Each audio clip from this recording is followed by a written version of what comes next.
जय श्री, बोलो जय श्री नाम ओम ओम नमः नमः शिवा।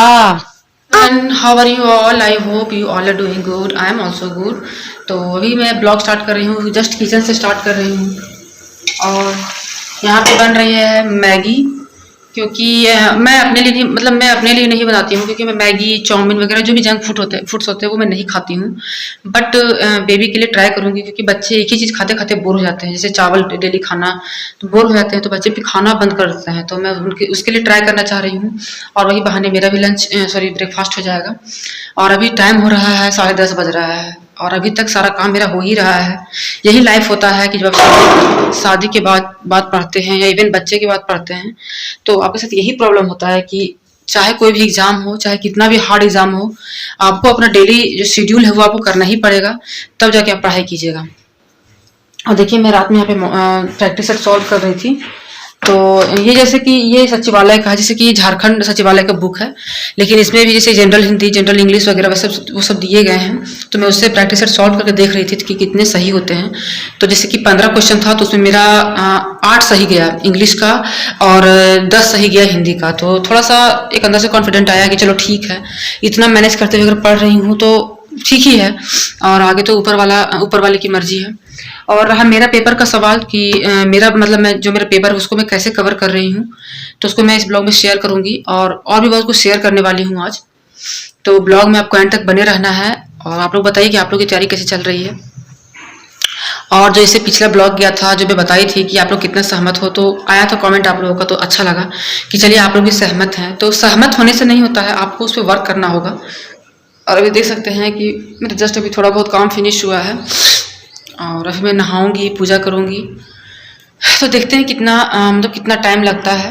और खाना तो मेरा यही है, अब यही मैं खाऊंगी, और खाना बन चुका है, बट यही खाऊंगी। और फिर देखते हैं कि मैं क्या पढ़ती हूँ, मैं शेयर करूंगी आप लोग के साथ।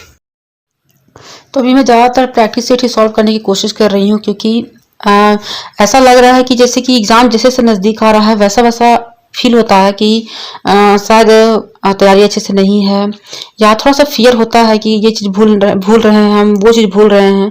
तो इसके लिए एक ही बेटर ऑप्शन है कि आप ज़्यादातर प्रैक्टिस सेट सॉल्व करें।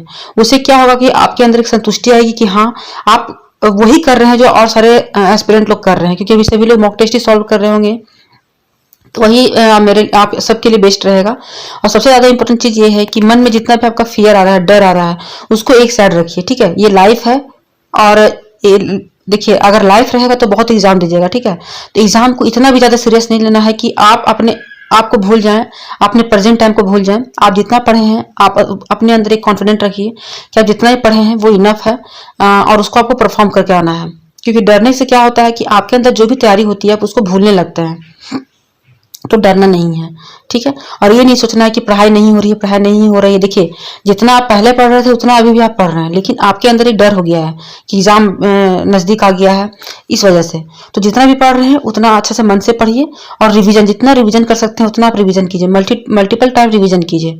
और ज़्यादातर इधर उधर मत भागिए कि कभी इस चैनल को इसको फॉलो कर लिया जाए, कभी उस चैनल को फॉलो कर लिया जाए, नहीं। इसके कारण क्या होता है कि मन में डिस्ट्रैक्शन आता है। तो फॉलो करने का टाइम चला गया, अब आपके पास जो भी मटेरियल आप इकट्ठा किए थे इतने दिन में, जो भी आप पढ़ाई किए थे, उसको बार बार रिवीजन कीजिए, ठीक है। प्रैक्टिस सेट सॉल्व करने इसलिए बोलती हूँ ताकि आपको एक, जैसे कि एग्जाम में पूछे गए जो होते हैं उसको अगर आप थोड़ा सा पढ़ के आते हैं तो आपके मन में एक रहता है कि हाँ, जो एग्जाम ओरिएंटेड था टॉपिक उसको मैं पढ़ के आई हूँ, तो थोड़ा सा आपके अंदर एक कॉन्फिडेंट आता है। बस यही पर्पस होता है। तो मैं भी वही कर रही हूँ कि जितने भी प्रीवियस ईयर के मेरे पास प्रैक्टिस है, जैसे एसएससी का हो गया, टीचिंग का हो गया, तो वो सबको मैं थोड़ा सा सॉल्व करूंगी, और मतलब यही करके मैं जाने वाली हूँ, बस यही है। और जैसे कि ज़्यादातर है कि अभी मैं कुछ नया नहीं पढ़ रही हूँ, जो भी मेरे पास मैं नोट्स बनाई थी मैं उसको बार बार रिवाइज कर रही हूँ, जितना भी टाइम मिल रहा है, और मैं वो और भी शेयर करने वाली हूँ। तो मैं बताऊंगी कि अगर आपका, जैसे कि आपका तो एग्जाम नज़दीक है, मेरा भी एग्जाम नज़दीक है, और सिचुएशन ये है कि हम लोगों के साथ बहुत सारी रिस्पॉन्सिबिलिटी है, तो उसको कैसे आप हैंडल करते हुए अपनी तैयारी को बूस्ट कर सकते हैं। ऐसे तो आप मेरे रोज के ब्लॉग में देखते ही हैं, बट फिर भी अभी इन कम दिनों में आप कैसे कर सकते हैं पढ़ाई, या कैसे अपने आप को प्रिपेयर कर सकते हैं। आपको देखिए, मेंटली प्रिपेयर होना बहुत ज़रूरी है, ठीक है। बहुत लोगों में क्या होता है कि जानते बहुत कुछ है, लेकिन घबराहट के कारण, टेंशन के कारण वो चीज़ भूल जाते हैं। और बहुत लोगों में क्या होता है, बहुत कम मतलब कम पढ़ के आते हैं लेकिन उनके अंदर एक कॉन्फिडेंट रहता है, तो वो अच्छा परफॉर्म करके आते हैं।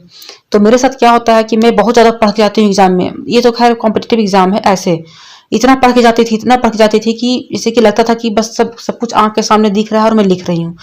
तो उससे क्या है, उससे कुछ नहीं, वो एक आपका वो क्रिएटिविटी नहीं आता है। ठीक है, तो क्या फायदा, लोग जितना पढ़ते हैं उतना डरते हैं, तो इतना पढ़िए कि आप उतना परफॉर्म करके आइए। बस आपके अंदर यही पर्पस होना चाहिए। और कंपैरिजन कंपैरिजन कभी भी मत कीजिए दूसरे से कि वो इतना पढ़ रहा है मैं इतना पढ़ रही हूँ, वो इतना जानता है वो मैं इतना जानती हूँ, कभी भी नहीं, नेवर। ठीक है, आप यूनिक हैं, यू आर यूनिक पर्सन। ठीक है, और सब में कुछ ना कुछ डिफिकल्टीज होती है, किसी का इंग्लिश स्ट्रांग है तो किसी का हिंदी वीक है, किसी का हिंदी वीक स्ट्रांग है तो किसी का सीडीपी वीक है, तो सबके साथ ये प्रॉब्लम है। ठीक है, कोई भी परफेक्ट नहीं है, कोई भी नहीं है परफेक्ट। ठीक है, तो इस बात को हमेशा याद रखिएगा। और सबसे बड़ा बात ये रखिएगा कि आप अगर एक बच्चे को जन्म दे सकते हैं तो आप एग्जाम निकाल सकते हैं, आप अपने लाइफ में कुछ भी कर सकते हैं। ठीक है, माँ बनने के बाद इतना अंदर से कॉन्फिडेंट आ जाना चाहिए आपको कि बस आप में बहुत शक्ति है, इस बात को हमेशा याद रखिएगा। तो अपनी शक्ति को पहचानिए और पढ़ाई करते रहिए, बस भगवान का साथ रहेगा और बड़ों का आशीर्वाद है ही हम लोग के साथ। तो बस अपना जो भी है लक्ष्य उसको पाना है और ट्राई करते जाना है। अभी तो सीढ़ी चढ़ना हम लोगों ने स्टार्ट ही किया है। 2 सेट इंग्लिश का और 2 सेट हिंदी का अभी मैं बनाई हूँ। और मैं बताती हूँ हिंदी में थोड़ा सा, जैसे कि पुल्लिंग शब्द है, जैसे दही है तो वो पुल्लिंग शब्द है। ठीक है, और बार बार बहुवचन में आने वाले सब प्राण है। ये सब थोड़ा सा हिंदी में कुछ वर्ड है जो थोड़ा सा हम लोग कन्फ्यूज करता है। ऐसे बहुत सारे वर्ड है जो कन्फ्यूज करते हैं और बार बार रिपीट भी होते हैं। फिर जो अशुद्ध शब्द, जैसे कि जो शुद्ध है वो भुलक्कड़ है, सॉरी भुक्खड़। एक भुक्खड़ को सही देख लीजिएगा कि भुक्खड़ का स्पेलिंग क्या होता है हिंदी में। और पुल्लिंग दही होता है और हमेशा बहुवचन में जो यूज होता है सब वो प्राण होता है। तो इस तरह के क्वेश्चन पूछे आते हैं। ठीक है, तो मैं बोली थी कि मैं लास्ट में कुछ बताऊंगी आपको, तो मैं ये बताना चाहती हूँ कि अभी जितना भी टाइम बचा हुआ है हम लोग के पास, तो उसमें क्या कीजिए आप कि जैसे कि जो भी आपके पास प्रैक्टिस सेट होगा, जैसे हिंदी, इंग्लिश, किसी का भी प्रैक्टिस सेट होगा या आप केवीएस का प्रैक्टिस सेट लिए होंगे, तो बस उसी को पढ़ते जाइए। और जैसे होता है कि जैसे कि आपको कॉन्फिडेंस नहीं है, तो आप क्या कीजिए कि प्रैक्टिस सेट का जो भी क्वेश्चन है उसका जो पीछे आंसर दिया हुआ है उसको पेंसिल से आप टिक कर लीजिए और बार बार उसको पढ़ते रहिए, बार बार उसको पढ़ते रहिए, क्योंकि टाइम बहुत कम है। और आप मतलब जैसे कि आप गेस करके लगाएगा तो उसमें बहुत टाइम लगेगा। ठीक है, थोड़ा सा एक बार आप उसको ओवरव्यू देखिए कि आपको उसमें से कितना आता है।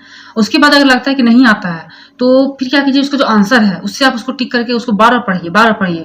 हिंदी, इंग्लिश कम से कम ऐसा कीजिए कि कम से कम 50 क्वेश्चन हिंदी का और 50 क्वेश्चन इंग्लिश का आपके पास एक होना चाहिए कि हाँ आपको पता है कुछ। ठीक है, ये हो गया। और उसके बाद क्या है कि जैसे पेडागॉजी है तो उसमें जैसे कि टीचर का रोल हो तो आप बना लीजिएगा अच्छे से, लेकिन आप एनईपी, एनसीएफ, निपुण भारत, एफएलएन, ये सब जो है इनको अच्छे से पढ़ लीजिए।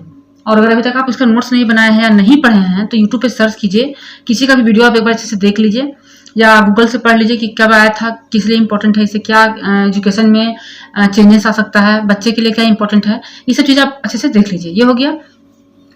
उसके बाद आपका कंप्यूटर आता है। ठीक है, तो कंप्यूटर में भी आपके पास सेम प्रैक्टिस सेट अगर होता है तो प्रैक्टिस सेट, अदरवाइज आप फिर कोई यूट्यूब का वीडियो देख लीजिए, 1-2 वीडियो देखिए, कम से कम 10 से 15 क्वेश्चन आपको जो बेसिक होता है कंप्यूटर का उसका आपके पास नॉलेज होना चाहिए।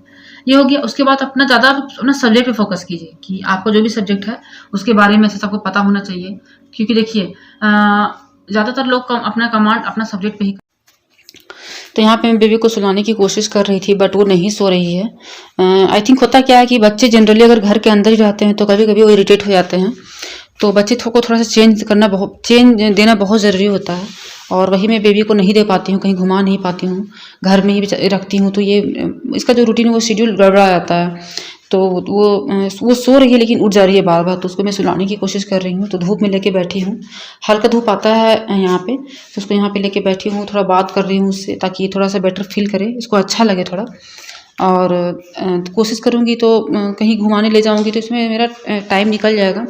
और अभी उचित नहीं लगता है कि मैं कहीं घूमने जाऊँ, और कहाँ जाऊँ ये भी सोचती हूँ कि कहाँ जाऊँ। जब जैसे कि होता है कि आप कहीं भी जाते हैं घूमने और आपके मन में कुछ बात चलता रहता है मन में कि नहीं ये काम नहीं हुआ है, ये काम होना चाहिए, तो आपको कहीं भी मन नहीं लगता है। तो इस वजह से मैं ज़्यादातर कहीं घूमने भी नहीं जा पाती हूँ उसको लेकर के, बेबी को लेकर के। तो बस यही सब है। और अगर मैं घूमने जाऊँगी तो फिर इधर मेरा पढ़ाई डिस्टर्ब हो जाएगा, बस यही सब कुछ रीज़न होते हैं। तो अब मैं आ चुकी हूँ किचन में और दूध बॉईल कर रही हूँ और थोड़ा सा चाय बना के पीऊँगी क्योंकि नींद आ रही है। तो इस ब्लॉग को मैं यहीं पे एंड करती हूँ। आई होप कि आपको आज का ब्लॉग पसंद आया होगा। तो वीडियो को लाइक, चैनल को सब्सक्राइब, शेयर कीजिएगा और अपना सजेशन ज़रूर दीजिएगा। और ये भी बताइएगा कि आप लोग कैसे तैयारी कर रहे हैं, अभी तक आप लोगों का कितना फिनिश हुआ है सिलेबस, क्या हुआ है, वो सब कुछ आप बताइएगा। तो इस ब्लॉग को मैं यहीं करूँगी एंड।